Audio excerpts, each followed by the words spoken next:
Piano pedaling from A to Z.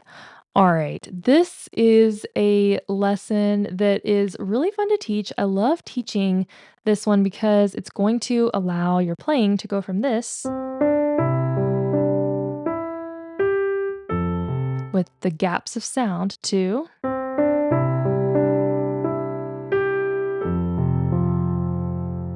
and we're able to create a more melodious song.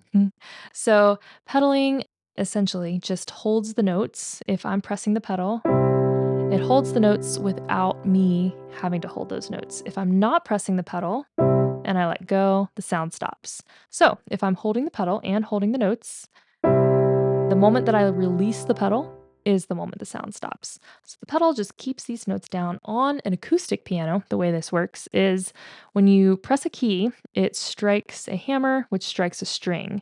And that string and hammer, that hammer is strikes the string and then stays back by you holding that note. When you let go of the note, the hammer goes and touches the string, kind of like if you were to strum a guitar and then you just touch the strings, the sound stops. So the time that you're holding that note on an acoustic piano is the time where we're holding that hammer back from touching the string and stopping the sound. So what holding the pedal does is it shifts this lever that ends up keeping that note hammer back away from the string without us having to hold the note itself. And then when we let go of the pedal, then the hammer goes, touches the string, stops the sound.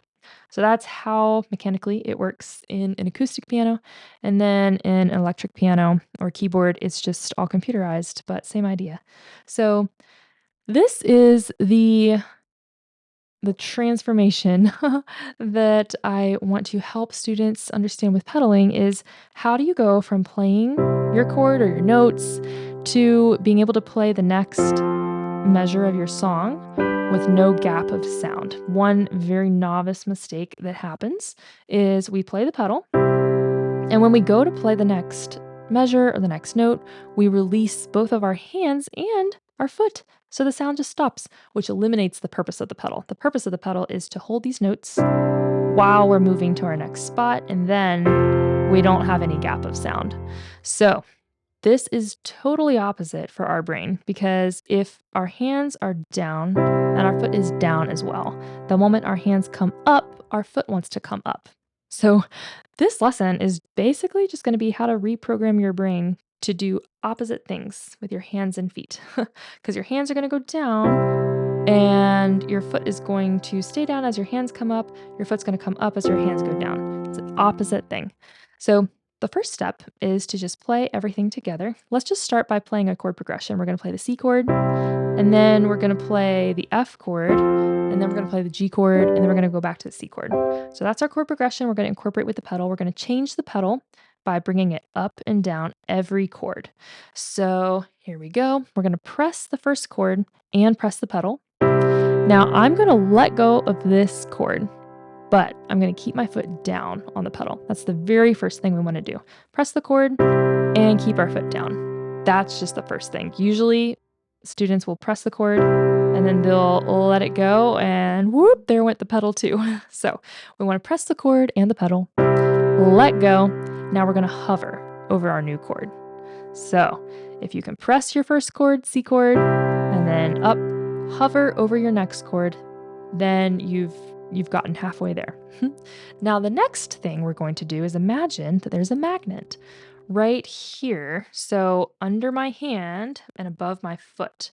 So there's a magnet under the keyboard and my hand wants to go towards that magnet. My foot wants to come up towards that magnet. So there's this motion. So here we go. We're going to press the C chord. We're going to hover over F. Now my hands are going to go down as my foot comes up the exact same moment. Right there. Now my foot's not currently pressing the pedal, but now if I were to let go of this chord, the sound's going to stop.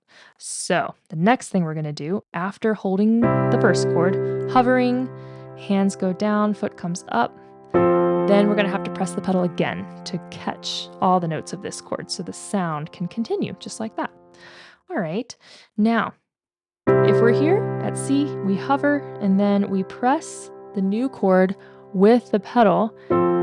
If it's if it's just right, what it's really gonna be is you're gonna press your new chord 1/100th of a second before you raise your foot off the pedal, because we want this tiny overlap of sound so that we have our first chord, our first sound, and then we have our second sound, but then we release all the other notes from the previous chord so it's not muddy. Let me do a more extreme example.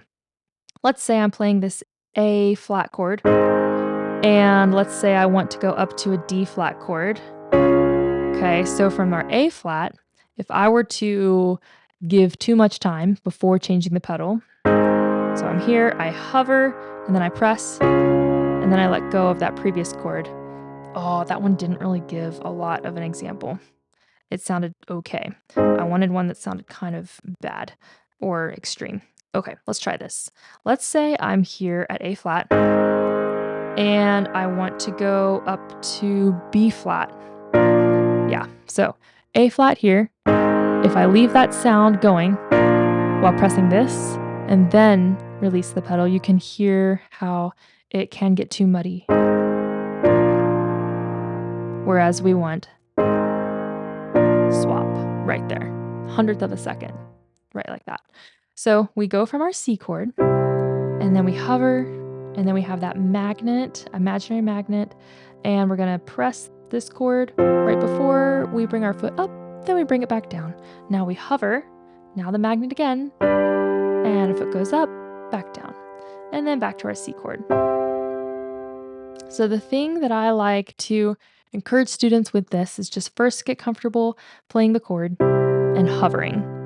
Then when you're ready, practice the magnet effect. And then when you're ready, bring your foot back down on that pedal. Hover again, practice the magnet, bring your foot back down.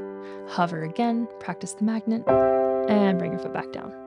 And then after you do this in a blocked chord progression, then the trick is to do it just very quickly on one single note. So that note right there, that's our new chord. So we have all of this is held down with the C chord, and then we're going to bring our foot up and down really quick on that first note, and then up and down. Yeah. The only thing to remember is the magnet so that we can get that opposite motion going. Hands go down, foot comes up, and then we have this really smooth pedal technique all the way through our piece, and it's gonna sound like it all just flows together.